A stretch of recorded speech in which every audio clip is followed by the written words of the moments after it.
Come on, Tim, Tim, Tim, Tim, spit it out. MacBook, MacBook, MacBook, MacBook.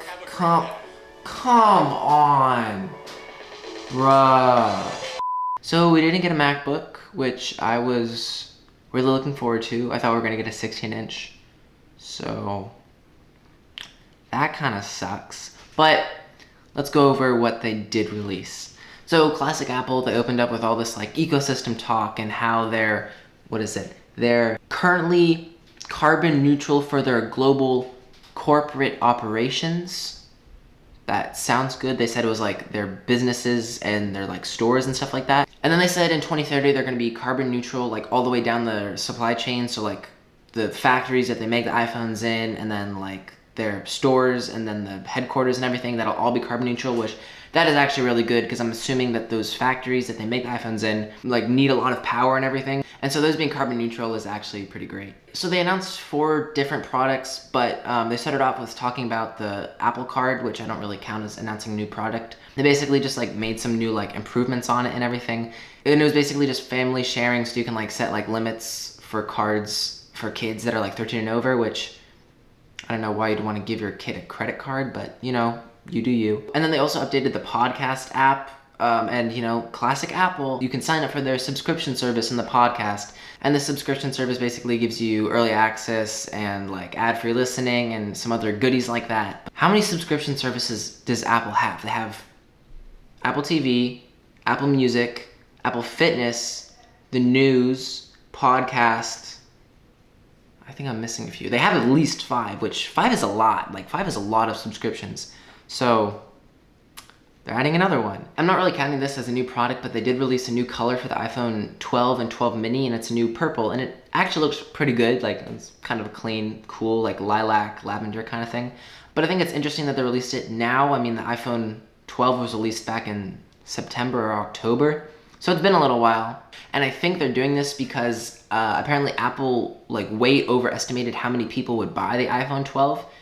And so they had to like cut down production a little bit, but I wonder if they're releasing a new color to kind of like re-release the hype and everything. So maybe they get a few more orders because people are like, oh, I like this color, I'm gonna get the iPhone 12 now. So the very first product they released was AirTags. And if you remember like those tile things, they're like little square plastic devices, and you like put them in your wallet or attach them to your keychain, something like that. And then if you ever lose them, you can go into your app on your iPhone and then like make them beep so you can like find your keys, your remote, or your wallet, whatever. And this is basically Apple's version of those called AirTags. They integrate with the Find My, so like, you know, you have the Find My app and you can like see where your watch is or where your iPad is or where your family members are. It uses the U1 chip in the iPhone 11 and 12 to make this like cool like overlay when you're trying to find wherever your AirTag is attached to. And it's like, ooh, it's in this direction in 10 feet, 9 feet, 8 feet. It's actually a kind of cool implementation, but it's only available on phones that have the U1 chip.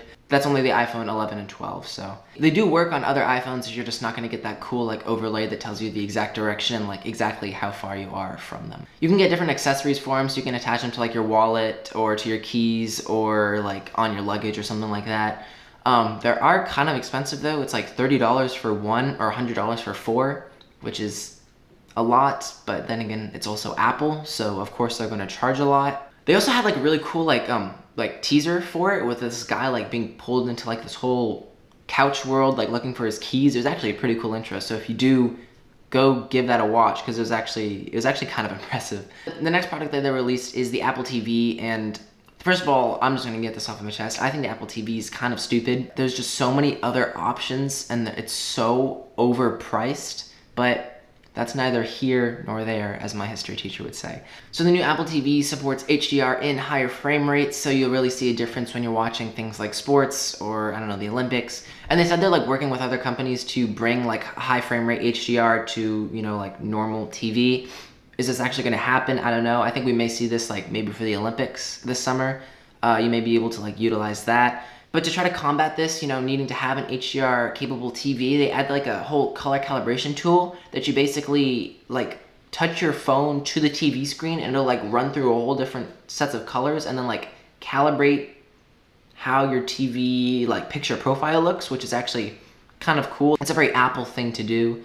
Again, I don't know how much of a difference that's gonna make, but I still don't really like the Apple TV. I think it's just really overpriced, and you have to be really invested in the Apple ecosystem to shell out $180 or $200 for a little streaming box. Like, you can get a $200 TV with Roku built in that supports AirPlay and everything, and it's the same price as the Apple TV. Like, I don't know. Apple TV is just really expensive for what it offers. So the biggest release was definitely the new iMac, and this is basically now just a bigger iPad on a stand. Like, literally look at it, it looks like an iPad on a stand. And they say it's 50% thinner than the last iMac, which is good because the last iMac was a chunker. Like, that was a big boy. And now they switched over from Intel to the M1 chips, and we've seen the M1 chip before. It was in the MacBook 13 and MacBook Air that they released in the fall, and we know that these M1 chips are insanely powerful. Apple finally listened and actually updated the webcam on the new iMac to 1080p, because like Apple was like notoriously known for having like the worst webcams on their MacBooks and like iMacs and everything. So they now have updated it to a little better, a bigger sensor. Now that the iMac is using the M1 chip, that means that you can now run iPad apps on the iMac, which is really helpful. So that's kind of nice. The example they gave was like they were running like the Zillow app on the iMac. And it does come in like a ton of cool colors. Like, there was some, like the red and like the orange, I think there was an orange, I'm pretty sure.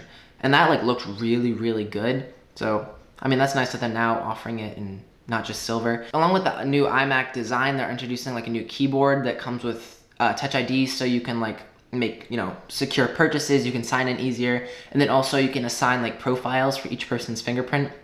So like if I put my fingerprint on, it's gonna sign into my profile, but like if my brother puts his fingerprint on the keyboard and signs in that way, it's gonna sign him into his profile. So that's kind of like a easier, streamlined way to switch profiles. The very last product they did release was a new iPad Pro, which now uses the M1 chip, which literally makes it just an iPad Air without a keyboard. Like, they're both fanless, they're both using the exact same chip. Like, the iPad Pro and the iPad Air are now like basically the same thing. They said that the M1 chip in the iPad Pro is supposed to be 50% faster than the last iPad Pro. And we already kind of know like how good the M1 chip is, so there's just Apple throwing more numbers at you that how good the iPad Pro is. They also added 5G to the new iPads now that they have like the M1 chip, but you know, only for the cellular versions. And this really depends on like your carrier and where you are, like how fast your speeds are gonna be. The iPad Pro is already USB-C, but they've now switched to Thunderbolt 4, which basically means you're gonna get like faster transferred speeds, and then you can use like external displays up to 6K, which seems kind of overkill, but that means you can use like the Pro Display XDR at its full resolution and everything. They talked a lot about the new capabilities of LiDAR, but we saw LiDAR on last year's iPad, and this basically just means you can get a ton of like depth sensing information and like make AR better. So they showed some examples of like some architecture stuff and like some filming stuff and like the Apple app clips. You can do some cool stuff with it, but we've seen this LiDAR thing before, and we know it's kind of a gimmick, but you know, could be helpful in some situations. And they also updated the screen technology on the 12.9-inch iPad to something like the XDR display, which basically makes it mini LED. And mini LED is basically a type of display that's as close to OLED displays as possible, but not actually being OLED. And this just means that you're gonna get really good contrast ratios because it's gonna be like deeper, truer blacks, and it's just overall gonna look a little better. So that was the Apple event. I was a little disappointed that we didn't see a 16-inch MacBook Pro, but maybe just the new generation of chip, whatever they call it, just wasn't quite ready to, you know, put it out there. But everything really just revolved around the M1. Like, they added the M1 to the new iMac, and then they added it to the iPad Pro. I'm assuming in the next year or so, we're gonna see them change the 16-inch MacBook Pro to M1, you know, Apple-based chip, as well as the iMac Pro. And I think once they do those two products, that'll be it. They'll have no more Intel-based processors of any sort in their lineup, which will be good because that'll kind of make them all under one architecture and everything will just work a little more smoothly. And Apple is so good at chips, like what we saw from the M1, that just their iMac Pro and their 16-inch MacBook Pros are just going to be absolutely insane and have insane performance, but also insane battery life. I'm happy with Apple continuing to like do some good stuff for the environment and everything like that, you know, doing 100% recycled aluminum for all their products, you know, trying to make themselves carbon neutral. So I think that's great. Go Apple. Other than that, I'm John from 16 Views. See ya.